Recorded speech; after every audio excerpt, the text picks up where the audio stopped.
जय हिंद फ्रेंड्स। आज हमारा उत्तराखंड सीरीज में लेक्चर नंबर 3 है और लेक्चर नंबर 3 में हम पढ़ेंगे आज टिहरी ज़िले के बारे में। तो टिहरी ज़िले में सबसे पहले हम पढ़ते हैं नेशनल हाईवे। आखिर टिहरी जो मुख्यालय है वो किस नेशनल हाईवे के आसपास है। तो यहाँ से एक नेशनल हाईवे आता है इस तरह और ये चला जाता है उत्तरकाशी। ठीक है, इस नेशनल हाईवे का नाम है, यहाँ पर मैं लिख देता हूँ, NH34। इस नेशनल हाईवे का नाम है NH34। ये जो नेशनल हाईवे है ना, ये दिल्ली से आ रहा है दिल्ली, मेरठ, नजीबाबाद से आ रहा है आपके पास और ये जाता है सीधे गंगोत्री जाएगा। ये एक नेशनल हाईवे और आ रहा है, देखो एक नेशनल हाईवे और आता है देहरादून से, national highway number 7 NH07। NH07 यहाँ से इस केस के पास से और टिहरी की बाउंड्री छूते हुए सीधे निकल जाता है कहाँ, टिहरी की बाउंड्री छूते हुए सीधे निकल जाता है आपके पास, इसका नाम है NH7। NH7 सीधे जाता है आपके पास बद्रीनाथ। ये सीधे जाएगा कहाँ, बद्रीनाथ। यहाँ से इसकी सीमाएं हैं भाई, अगर हम टिहरी ज़िले की सीमाएं देखें, यहाँ से इस पर रुद्रप्रयाग पड़ जाएगा, ऊपर से उत्तरकाशी पड़ जाएगा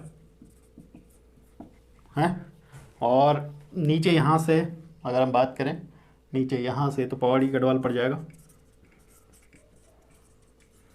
यहाँ देहरादून पड़ जाएगा ये वाला। तो क्या है, देहरादून, पौड़ी गढ़वाल, रुद्रप्रयाग और उत्तरकाशी, इससे इसकी सीमाएं मिलती है। ठीक, तो एक दो NH तो हमने इसमें देख लिए। एक NH का नाम है 34, एक NH का नाम है 7 बिल्कुल बाउंड्री से टच करता हुआ जाएगा इसका। ठीक है, और एक NH आपके पास ये भी बाउंड्री से टच करता हुआ जाएगा इस तरह, फिर ये उत्तरकाशी चला जाएगा, है ना। NH इसका नाम है 507। ठीक है, NH 507। तो NH 507 जो कि हरबटपुर देहरादून से आएगा, 507 ये उत्तरकाशी जाएगा। उत्तरकाशी में ये बड़कोट में NH 134 से मिलेगा, है ना, क्योंकि वह जो NH34 है ना, ये द्रासू बैंड के पास उत्तरकाशी में, इससे जो दूसरी ब्रांच यमुनोत्री के लिए निकलेगी वो क्या होगा, NH 134। और द्रासू बैंड से जो डायरेक्ट आगे जाएगा, जो NH34 जा ही रहा है दिल्ली से गंगोत्री तक, वो डायरेक्ट सीधे गंगोत्री तक जाएगा। लेकिन जो द्रासू बैंड से उसकी ब्रांच बनेगी दूसरी, वो सीधे यमुनोत्री जाएगा। और यमुनोत्री से पहले बड़कोट के पास NH 507 आएगा, जो कि देहरादून से आएगा और वहाँ पर बड़कोट में उसका मिलन होगा। तो ये उत्तरकाशी ज़िले में तो हम पढ़ चुके हैं NH 507, 34 और 134, क्योंकि 34 टिहरी से होके जा रहा है। ठीक है, और टिहरी में यहाँ पर जो मेन NH पर जो शहर पड़ता है वो पड़ता है चंबा। चंबा के बगल में क्या है, टिहरी, नई टिहरी, क्या नाम है इसका, नई टिहरी। तो नई टिहरी चंबा के बगल में है, चंबा को टच करता हुआ NH34 जा रहा है। और नई टिहरी से नीचे पुरानी टिहरी थी जो अब डूब चुकी है। पुरानी टिहरी जो है वो दो नदियों के संगम पर बसा हुआ था। एक नदी थी आपके पास, मैं नदी को जो है इससे दिखा देता हूँ रेड से। यहाँ पर एक नदी आती थी, यहाँ पर एक ग्लेशियर है खतलिंग। खतलिंग ग्लेशियर कहाँ से है, ये देखो, जो उत्तरकाशी का जो क्षेत्र था ना, ये वाला, ये कौन सा क्षेत्र था, ऊपर UKI उत्तरकाशी। तो उत्तरकाशी का क्षेत्र जो गौमुख वाला ग्लेशियर था, गंगोत्री वाला, तो उसी के जो बगल वाला ग्लेशियर है इधर से नीचे से, वो क्या आपके पास खतलिंग ग्लेशियर है। यानी गौमुख के पूर्वी जो ग्लेशियर होगा वो खतलिंग ग्लेशियर होगा। और खतलिंग ग्लेशियर से कौन सी नदी आ रही है, भिलंगना। तो एक भिलंगना, दूसरी भागीरथी। भागीरथी कहाँ से आ रही है ये तो आपको पता है।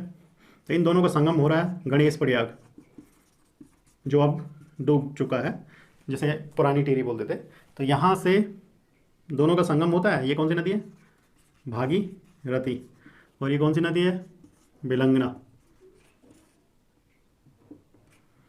तो भिलंगना और भागीरथी नदियों के संगम पर पुरानी टिहरी बसा हुआ था, जो कि अब टिहरी डैम में पूरी तरह डूब चुका है। और उसकी जगह अब नई टिहरी, उसके स्थान पर नई टिहरी को शहर के रूप में बसाया गया है, जो कि पुरानी टिहरी जो था उससे थोड़ा ही ऊपर है। और जो नेशनल हाईवे नंबर 34 है उसके जस्ट बगल में क्या है, नई टिहरी शहर बसाया गया है। अब हम देखते हैं कि जो नई टिहरी है, क्योंकि नई टिहरी तो अभी बसा है ना, लेकिन पुरानी टिहरी है, क्योंकि टिहरी जो क्षेत्र है वो तो हम पुरानी के हिसाब से बात करेंगे। तो पुरानी टिहरी का जो स्थापना हुई थी इसकी 1815 में, 28 दिसंबर 1815 में सुदर्शन शाह ने, किसने, जो गढ़वाल नरेश थे उस समय, सुदर्शन शाह, उन्होंने इसे राजधानी के रूप में स्थापित किया था, है ना। 1815 में इसे राजधानी के रूप में स्थापित किया था पुरानी टिहरी को। और उसके बाद ये धीरे धीरे डेवलप होता गया पुरानी और टिहरी जो थी। उसके बाद इसको, जो टिहरी शब्द है वो त्रिहरी शब्द से बना हुआ है। किससे बना हुआ, त्रिहरी। त्रिहरी कहा जाता है कि त्रिहरी का मतलब है तीन चौराहे यहाँ पे, मतलब तीन नदियों का संगम था यहाँ पे। एक तो बिलंगना हो गई, एक भागीरथी हो, और एक और आती थी यहाँ पे घृत गंगा, घृत गंगा, इसलिए इसको टिहरी कहते थे। गणेश प्रयाग का जो क्षेत्र था इसको पुरानी टिहरी कहते थे। तो पुरानी टिहरी का जो क्षेत्र है वो तीन नदियों के संगम पर था, इसलिए इसे त्रिहरी या टिहरी कहते थे। और कई लोग ये भी मानते हैं कि इसे त्रिहरी इसलिए कहते हैं क्योंकि ये एक ऐसा स्थान है जहाँ पर तीन तरह के पापों से मुक्ति मिलती है। तीन तरह के पाप कौन कौन से हैं, जो मन से किए हुए हैं, कर्म से किए हुए हैं, जो वचन से किए हुए पाप हैं, उन सब से यहाँ पर मुक्ति मिलती है, इसलिए इसको त्रिहरी कहा जाता है। तो त्रिहरी शब्द के पीछे का ये लॉजिक है, अलग अलग मान्यताएं हैं। या तो आप तीन नदियों के संगम से ले लीजिए, या फिर तीन तरह के पापों को धुलने का स्थान से ले लीजिए, है ना। तो ये आपके पास पुरानी टिहरी हो गया। 1815 में स्थापना। अगर हम बात करें 1949 को, 1 अगस्त 1949 को इसे भारतीय भूखंड में इसे विलय किया गया इसका, क्योंकि टिहरी क्या था, एक रियासत थी भारत में। आप जानते हैं कि स्वतंत्रता के बाद, स्वतंत्र पहले तो रियासतें थी, लेकिन स्वतंत्रता के बाद भी बहुत सारी रियासतें रह गई थी जिनको भारतीय भूखंड में मिलाना बाकी रह गया था। तो सरदार पटेल ने उनके लिए प्रयास किया था, और उसी में से एक रियासत है आपके पास टिहरी रियासत। टिहरी रियासत को 1 अगस्त 1949 को भारतीय भूभाग में विलय किया गया और भारत का हिस्सा बना है। 1 अगस्त कब बना, 1949। वेरी वेरी इंपॉर्टेंट डेटा है ये, है ना। इसके बाद इसी से, यानी इसी त्रिहरी से, टिहरी से 24 फरवरी 1960 को यहाँ पर उत्तरकाशी की स्थापना हुई, यानी उत्तरकाशी को इससे अलग किया गया। उत्तरकाशी एक तहसील क्षेत्र था इसका, जिसको अलग किया गया। कब किया गया, 1 अगस्त 1949 में। ठीक 1997 में जो रुद्रप्रयाग का जो जिला है उसको भी इससे अलग किया गया। 1997 में 3 जिले हैं भाई, ध्यान दीजिएगा, बहुत आसान है उत्तराखंड के जिले भी याद करना। 3 जो छोटे छोटे जिले हैं, चंपावत, रुद्रप्रयाग और बागेश्वर, 3 छोटे छोटे जिले हैं, मैप में देखना आप। 3 छोटे छोटे जिले हैं, उनको 1997 में स्थापना हुई। वो जो 3 बड़े बड़े जिले हैं, जैसे उत्तरकाशी, पिथौरागढ़, चमोली, ये बड़े बड़े क्षेत्रफल वाले हैं ना, तो इनकी स्थापना 1960 में हुई थी। ध्यान दीजिएगा, ये 6 जिले आपको एकदम याद हो जाएंगे। 3 जिले 1960, 3 जिले 1997 में, है ना। तो ये 1 अगस्त 1949 को 49 को टिहरी रियासत में शामिल कर लिया गया। टिहरी रियासत को, सॉरी मैं क्या कह रहा हूँ, टिहरी रियासत को 1949, 1 अगस्त 1949 को भारतीय भूभाग में क्षेत्रफल है टिहरी का, वो टोटल है 4085 वर्ग किलोमीटर। कितना क्षेत्रफल है, 4085 वर्ग किलोमीटर क्षेत्रफल। इसका जनसंख्या घनत्व तो 171 व्यक्ति प्रति वर्ग किलोमीटर है। ओके, 171 व्यक्ति प्रति वर्ग किलोमीटर में है। सबसे कम जो घनत्व वाला, जनसंख्या घनत्व वाला जो जिला था, कौन सा था, उत्तरकाशी था। भाई ये जो जनगणना है ना, ये जो घनत्व है या फिर जो जनगणना है, ये 2011 के अनुसार ही है, क्योंकि 2011 के बाद जनगणना नहीं हुई, 2021 में होनी थी, हुई नहीं, है ना। तो इसका क्षेत्रफल इतना है, 4085 वर्ग किलोमीटर है, और जनसंख्या घनत्व 171 वर्ग व्यक्ति प्रति वर्ग किलोमीटर है। आइए आप जानते हैं कि इसके प्रमुख धार्मिक स्थल कौन कौन से हैं, टिहरी में प्रमुख धार्मिक स्थल कौन कौन से हैं। तो सबसे पहले हम देवप्रयाग की बात करते हैं। तो देवप्रयाग हम इस NH पे, NH37 पे, सॉरी देवप्रयाग जो है NH7 पे स्थित है, और देवप्रयाग को हम क्या कहते हैं, इंद्रप्रयाग भी कहते हैं, है ना। देवप्रयाग को हम दर्शन प्रयाग भी कहते हैं, देवप्रयाग को हम सुदर्शन क्षेत्र भी कहते हैं। तो देवप्रयाग में मुख्यतः 2 नदियों का संगम होता है। एक नदी कौन सी आपके पास, एक नदी आपके पास जो आ रही है वो आ रही है यहाँ पर भागीरथी, और दूसरी जो नदी आ रही है यहाँ पर जो चमोली से आ रही है वो है अलकनंदा।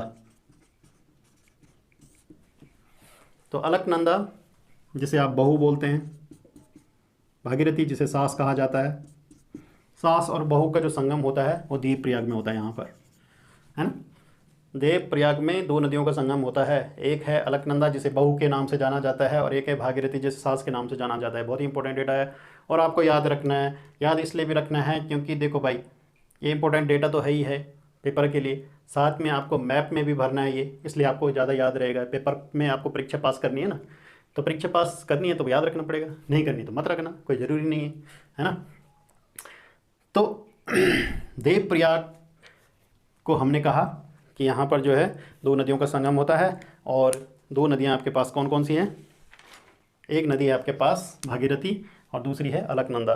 कहा जाता है कि देव प्रयाग में जो भगवान विष्णु थे, भगवान विष्णु यहाँ पर इन्होंने एक राजा बलि थे जो विष्णु भक्त राजा थे, उन्होंने उनसे मतलब भगवान विष्णु ने राजा बलि से यहाँ पे 3 पग धरती यहाँ पर दान के रूप में मांगी थी, है ना, ऐसा कहा जाता है। इसमें यहाँ पर 2 कुंड हैं। अगर हम भागीरथी की तरफ से बात करें तो यहाँ पर ब्रह्म कुंड है ऊपर से, और यहाँ पर हम बात करें नीचे से, ब्रह्म कुंड के बाद वशिष्ठ कुंड यहाँ पर अलकनंदा की तरफ से, वशिष्ठ कुंड अलकनंदा की तरफ से। तो 2 कुंड हैं यहाँ पर जहाँ पर मिलन होता है। एक देवप्रयाग भागीरथी नदी की तरफ से सास का जो संगम हो रहा है वहाँ पर ब्रह्म कुंड है, और अलकनंदा की तरफ से जो बहू का संगम हो रहा है वहाँ पर वशिष्ठ कुंड है। कहा जाता है कि देव प्रयाग में देव शर्मा नामक एक ऋषि हुआ करते थे, और उन्होंने यहाँ पर तपस्या की थी, और उसी तपस्या के कारण यहाँ इसका नाम देव प्रयाग का। इसी क्षेत्र को हम सुदर्शन क्षेत्र भी कहते हैं, और साथ ही साथ देव प्रयाग को इंद्र प्रयाग भी कहा जाता है। क्यों कहा जाता है? क्योंकि देव प्रयाग में जो भगवान इंद्र थे उन्होंने वृत्तासुर नामक जो दैत्य थे उनको हराने के लिए तपस्या की थी, है ना, और उस तपस्या के फलस्वरूप उन्हें वरदान प्राप्त हुआ था, और वरदान प्राप्त करके उन्होंने क्या किया था, जो ऋषि दधीचि थे उनकी हड्डियों से निर्मित एक वज्र बनाया था, और उस वज्र के प्रहार से उन्होंने जो दैत्य थे वृत्तासुर उनको परास्त किया था। तो देव प्रयाग की ये खास बात है। कहा जाता है कि जब रावण वध हुआ था तो देव प्रयाग में भगवान राम ने यहाँ पर यात्रा की थी, इसीलिए यहाँ पर भगवान राम का भी क्या है, मंदिर है ना, जिसे रघुनाथ मंदिर कहते हैं। क्या मंदिर है यहाँ पे? क्या मंदिर है? रघुनाथ मंदिर है यहाँ पर, है ना। ये रघुनाथ मंदिर का जो पुनर्स्थापना की थी ये शंकराचार्य ने की थी, है ना। रघुनाथ मंदिर कहाँ आएगा? ध्यान दीजिए, उत्तराखंड में की जगह रघुनाथ मंदिर है, राम मंदिर जैसे कह सकते हैं आप, ठीक है, वो है देव प्रयाग में, और इसकी स्थापना जो है शंकराचार्य ने की थी। ओके, तो ये तो देव प्रयाग के बारे में बात हुई। देव प्रयाग में लोग पिंडदान भी करते हैं, देव प्रयाग में लोग क्या बोलते हैं, स्नान भी करते हैं, संगम है यहाँ पर। लेकिन कई लोग देव प्रयाग में दारू पीते हैं यार, क्यों भाई? देव प्रयाग में लोग जो है नदियों के किनारे पे बैठ के कई लोग जो है दारू पीते हैं, कई जो है एंजॉय करने आते हैं। ये सब नहीं चलेगा भाई पहाड़ों में, ठीक है ना, ऐसा करने मत आना यहाँ पर। अगर कोई तीर्थ यात्री है और यहाँ पर आ रहा है, अगर वो बहुत अच्छे मन से आ रहा है तो उसका स्वागत है, लेकिन अगर कोई केवल मस्ती करने आ रहा है यहाँ पर तो भाई मत आओ यहाँ पर। यहाँ पे गंदा मत करो यार, है ना। ये बहुत पवित्र भूमि है, यहाँ पर तुम जैसे लोगों की ज़रूरत नहीं, यहाँ पे अच्छे लोगों की ज़रूरत है ना। कई लोग जो हैं आ रहे हैं यहाँ से सीधे केदारनाथ जा रहे हैं। भाई केदारनाथ जाओ, बद्रीनाथ जाओ, कहीं भी जाओ, गंगोत्री जाओ, लेकिन भाई लोग तब जाओ जब आप अपने पैरों पे चल सको, है ना। बड़ी बड़ी वीआईपी गाड़ी लेके आप वहाँ पर पहुँच रहे हैं और फिर गंदा कर रहे हैं, वहाँ पर दारू पी रहे हैं, रैपर्स फेंक रहे हैं, है ना। और साथ में कई ऐसे लोग हैं जो चल तो सकते नहीं, अपनी बॉडी ऐसी बना दी, बिल्कुल फैला दी पूरी, चल तो सकते नहीं, घोड़े खच्चरों के ऊपर बैठे हुए। भाई वो घोड़े खच्चर भी मर रहे हैं वहाँ पर, है ना। उनका भी ध्यान रखो, आप पुण्य करने आए हो, पाप करने नहीं। तो भाई ये मेरे सजेशन है अगर आप देख रहे हैं तो अब हम बात कर ली, इतने आपने मैप में भर दिया। इन सबको आपने मैप में भरना है। जब आप मैप में भरेंगे ना तभी आपको इसका फ़ायदा मिलेगा। इसको मैप में भरने का मकसद है कि हमें ये चीज़ें बिल्कुल याद रहेगी हर समय। अगर हम मैप में नहीं भरते हैं तो हमें याद रहना थोड़ा मुश्किल हो जाएगा। हम सिर्फ भौगोलिक चर्चा का वर्णन कर रहे हैं यहाँ पर, हिस्ट्री का वर्णन नहीं कर रहे हैं, है ना। तो अगला धार्मिक स्थल आ जाते हैं, यहाँ पर चंद्रबदनी है। अब चंद्रबदनी लगा लीजिए आप यहाँ पर। चंद्रबदनी, यहाँ पर एक चंद्रकूट पर्वत है, उस पर चंद्रबदनी धार्मिक स्थल है। इसी के ऊपर जो है आपके पास खैट पर्वत है ना। क्या है? खैट पर्वत, है ना। खैट पर्वत में कहा जाता है कि यहाँ पर जो है परियां आती है ना। और इसके अलावा चंद्रबदनी जो माता है वो बहुत ही प्रसिद्ध है यहाँ पर, चंद्रकूट पर्वत पर स्थित है। एक और माता जी हैं जो कुंजापुरी हैं, वो नरेंद्र नगर के आसपास हैं। कुंजापुरी, यहाँ पर नरेंद्र नगर है, ये धार्मिक स्थल है। इसके अलावा चंद्रबदनी यहाँ पर है, और चंद्रबदनी के अलावा हमारे पास सुरकंडा माता यहाँ पर है। आप इस तरह भरिए इसे, जब भरेंगे कौन कहाँ पर है तभी आपको पता लगेगा, है ना। सुरकंडा यहाँ पर है इस साइड, कुंजापुरी यहाँ पर है, चंद्रबदनी यहाँ पर। ये माताओं के मंदिर हैं भाई टिहरी के अंदर, है ना। इसके बाद सुरकंडा देवी के बाद तो यहाँ पर आ जाइए बूढ़ा केदार, भगवान केदार का जो है यहाँ पर मंदिर है बूढ़ा केदार में। और धार्मिक स्थल यहाँ पर हैं, और धार्मिक, इसके अलावा छोटे मोटे भी हैं, है ना, लेकिन मुख्यतः जो प्रसिद्ध हैं वो यही हैं। इसके बाद आ जाते हैं हम कुछ पर्यटन स्थल, जैसे यहाँ पर कैंपटी जलप्रपात है। कहाँ पर? मसूरी में, मतलब टिहरी का जो क्षेत्र है मसूरी से लगता हुआ, है ना, देहरादून से अटैच करता हुआ, उस पर कैंपटी जलप्रपात है ना। जलप्रपात जानते हैं ना, पानी ऊपर से जो गिरता है उसे हम प्रपात बोलते हैं, ठीक है। इसके यहाँ पर बात करें अगर हम पुरानी टिहरी में, तो पुरानी टिहरी में घंटाघर था, जो आप नई टिहरी में है, अब यहाँ पर घंटाघर है वो, है ना। इसको बनाया था 1897 में सर कीर्ति शाह द्वारा। अब बनाया क्यों था? मतलब नई टिहरी में तो नई टिहरी के बाद बना ना, लेकिन एक्चुअल में वो कहाँ था? पुरानी टिहरी में था, जो डूब चुका है। तो सर कीर्ति शाह द्वारा 1897 में से बनाया गया। क्यों बनाया गया भाई? इसलिए बनाया गया क्योंकि जो उस समय जो विक्टोरिया, जो इंग्लैंड की महारानी थी विक्टोरिया, उनकी हीरक जयंती थी। तो उनकी हीरक जयंती के उपलक्ष्य में इसको क्या किया गया? बनाया गया यहाँ पर, है ना, उनकी स्मृति में बनाया गया है। पूछा जाता है ये है 1897 में, 20 जून 1897 में। कब बनाया गया घंटाघर? 20 जून 1897 में क्या बनाया गया? घंटाघर। क्यों बनाया गया?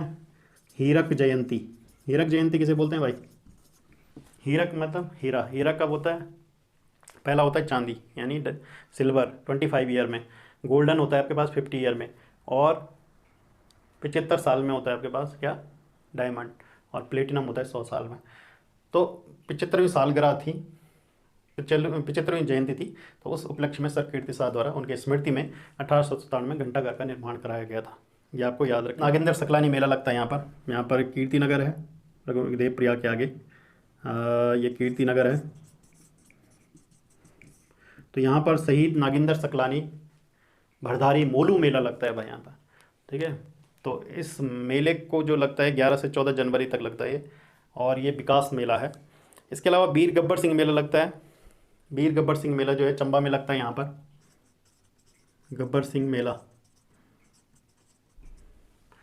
यहाँ पर लगता है। ये गब्बर सिंह आप जानते हैं प्रथम विश्व युद्ध के विक्टोरिया क्रॉस विजेता हैं। इनकी स्मृति पर यहाँ पर प्रत्येक 8 अप्रैल को ये मेला लगता है, ठीक है। कब लगता है? 8 अप्रैल को। कहाँ पर लगता है? चंबा में लगता है। किसकी स्मृति में लगता है? गब्बर सिंह की स्मृति में लगता है। गब्बर सिंह की स्मृति कौन थे? एक सैनिक थे जो प्रथम विश्व युद्ध में लड़े थे, और उनकी स्मृति में ये मेला लगता है। ये विक्टोरिया क्रॉस विजेता सम्मान से सम्मानित किए गए थे, है ना। विक्टोरिया क्रॉस विजेता मतलब जैसे आज परमवीर चक्र मिलता है, तो इतना बड़ा सम्मान था विक्टोरिया क्रॉस। ओके। सुरकंडा मेला लगता है। सुरकंडा मेला कहाँ लगेगा? यहाँ पर लगेगा, यानी अप्रैल में लगता है, 12 से 14 अप्रैल। कुंजापुरी पर्यटन विकास मेला, तो कुंजापुरी यहाँ पर लगता है ये मेला, कुंजापुरी पर्यटन विकास मेला लगता है। फिर नागराजा सेम मुखेम मेला यहाँ पर लगता है भाई, ये नवंबर में लगता है। सेम मुखेम, इसे 5वां धाम घोषित करने की बातें हो रही है। किसको? सेम मुखेम को, है ना। इसके लिए कई मांगें उठ चुकी है, और कई बार नेताओं ने कहा भी कि इसके 5वां धाम बनाया जाएगा, है ना। इसके अलावा हमारे पास गुरु माणिक नाथ जात यात्रा निकलती है, जो कि डागर पट्टी में निकलती है, श्रीनगर के आसपास। तो वहाँ पर ये 15 किलोमीटर लंबी पैदल यात्रा होती है ना, और ये लगभग मई में होती है, तो 1 से 5 मई। और इस कहाँ पर बोला मैंने? देखो ये बोला मैंने श्रीनगर के आसपास, तो श्रीनगर मतलब यहाँ पर।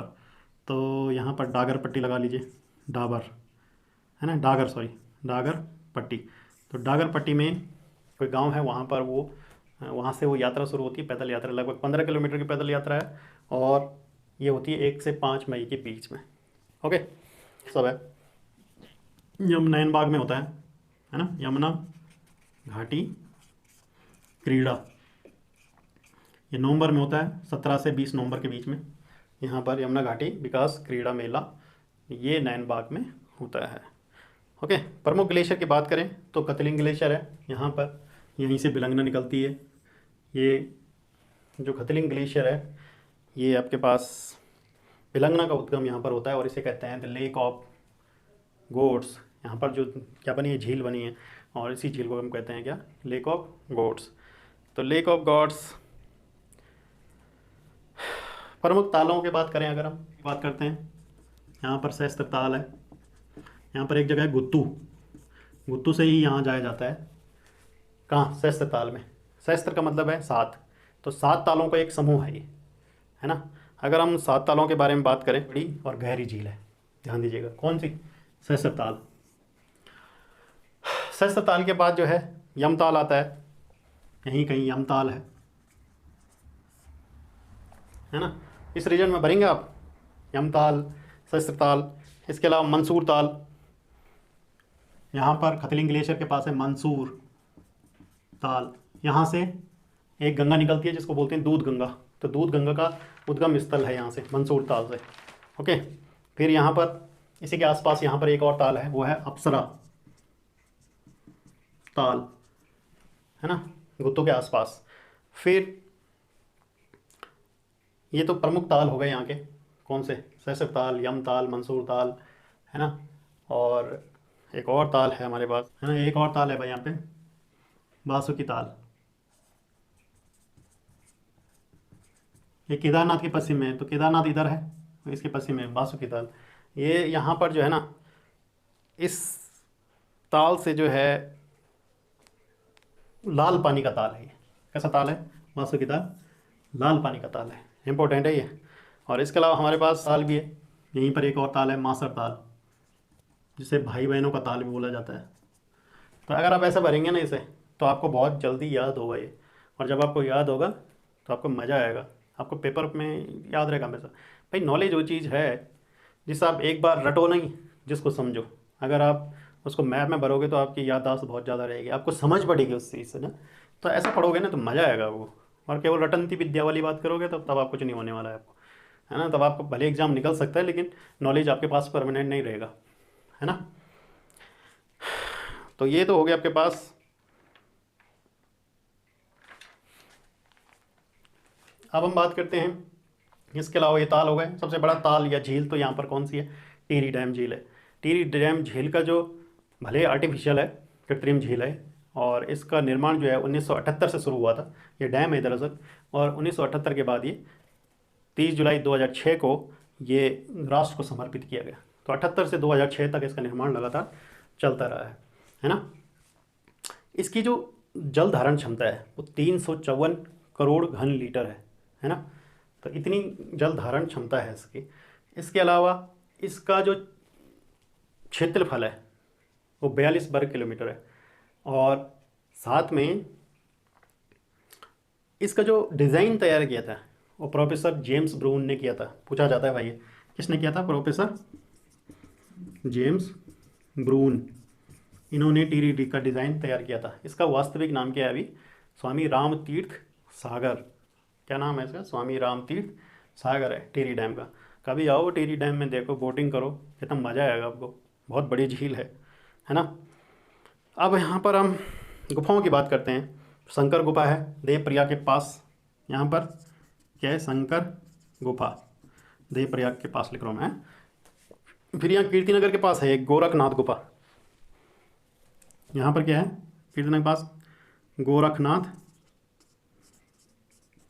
व भैरव गुफा है यहाँ पे, ठीक है। ये गुफाएं हैं यहाँ पर। इसके अलावा सिद्ध गुफा है कोई, ये भी इसी के आसपास है। तो ये टिहरी का भौगोलिक परिचय था। इसके अलावा हम टिहरी के आने वाले समय में टिहरी की पूरी हिस्ट्री पढ़ेंगे, है ना, कुछ पॉलिटिकल एजेंडा पढ़ेंगे, सब कुछ पढ़ेंगे, लेकिन ये जोग्राफिकल पार्ट था टिहरी का। ओके, होप सो आपको ये समझ में आया होगा।